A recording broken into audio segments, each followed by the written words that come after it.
Hi Lee, this is my Kafka presentation. Quote, this novel stands clearly in the tradition of modernist city narratives where urban space supplies the location for the disappearance of the alienated individual in the lonely crowd, end quote.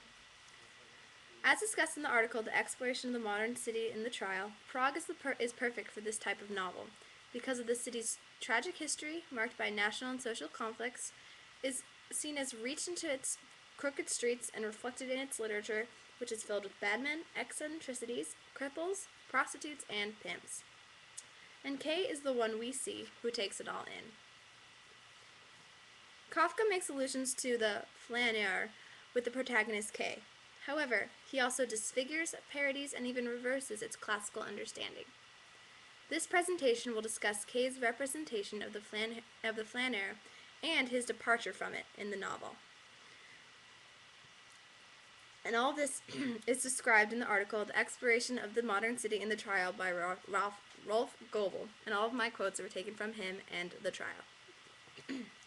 Comparing Kay to the flaneur. As we discussed a long time ago in class, the Baudelairian flaneur was a leisurely stroller who went through the streets in a dreamlike and surrealistic state. This person is both the model and the countermodel to the figure Kay in the trial. Even though the reader might readily associate this particular definition with Kay, as we see him running around the streets of Prague, there are striking differences that must be discussed. Kay does not roam the streets for aesthetic reasons, like the flaneur would. He roams the streets to find the court's location and intentions, which can be seen on page 36. Kay penetrated deeper into the street slowly, as if he had now abundant time, or as if the examining magistrate might be leaning from one of the windows with every opportunity of observing that he was on his way. There is also the parallel with the flaneur as seen as the lonely stroller, the curious observer and eavesdropper. These types of flaneurs are found in short narratives, which Goebel shows us are absently gazing out, the way home, and people running by. Goebel asserts, here we encounter Kay's precursors, the lost destinies of the big city, self-absorbed and self-agonizing people who project their own subjectivity into an external world in which they cannot participate. This sounds more like our protagonist, Kay. But there are other differences like Kay's with the flaneur and Kay, like his examination of the inner self versus the flaneur's obsession with the external. However, this motif overall provides an interesting and more complex reading to the trial. Part 2. The importance of the gaze. Goebel talks a lot about the gaze in this article, and he says that the gaze is what fundamentally ties Kay to the flaneur. He says, to some extent, Kay's subjectivity and the city's reality, too, mirror each other mimetically. But, he also says, the trial's urban reality cannot be confined and unified into one singular meaning by Kay's perception. Although apprehended through Kay's eyes, many of its locations, like lodging houses and suburban slums and working-class tenements, are described with hallucinatory abundance of sharply edged details. Everything is so strange. The author describes it as if he were a traveler dreaming. And hold on, I have to plug the computer in.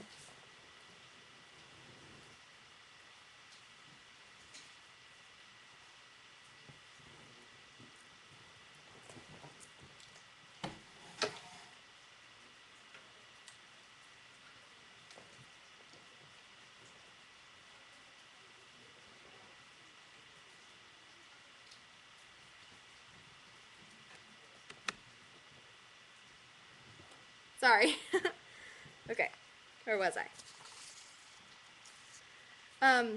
Okay, so other characters in the novel subverts Kay's monologic and therefore unsuccessful attempts to force the city's multitude of meanings into conforming into his own worldview. So, as we can see, whereas the Baudelairian flaneur experiences an aestheticized harmony between himself and the city's significations, Kay's gaze expresses his fundamental estrangement with his surroundings. This can be seen where he is detached when he decides to observe rather than speak, and he is also seen as a voyeur, which can be explicitly seen in the flogging scene. He is, quote, not interested in getting involved in reality, but only wants to register stimulating signals. The gaze is continually deflected by conspicuous counter gazes as well. When he is arrested, he witnesses from across the street an old lady and two men who he is convinced are staring at him, and he also runs into children. On his way up, he disturbed many children who were playing on the stairs and looked at him angrily as if he strode through their ranks. When he sees the children, he also says, "If I ever come here again," he told himself, "I must either bring sweets to cajole them or else a stick to beat them." This shows us two things. One, that, quote, Kay's foreign reality as something to manipulate. Kay treats foreign reality as something to manipulate and exploit rather than to understand, an attitude more akin to the colonialist ideology than the flaneur gaze, end quote. And also that he conforms to the definition of the flaneur as, quote, who feels himself viewed by all as a true suspect. So all of these uncanny mutual gazes, suspicion, and power struggles contribute to the novel's overall theatricality, which Goebel asserts as, if seen in the context of the flaneur, observation, and theatricality, the apparent conflict between viewing Kay as an urban native or exile can be mediated dialectically.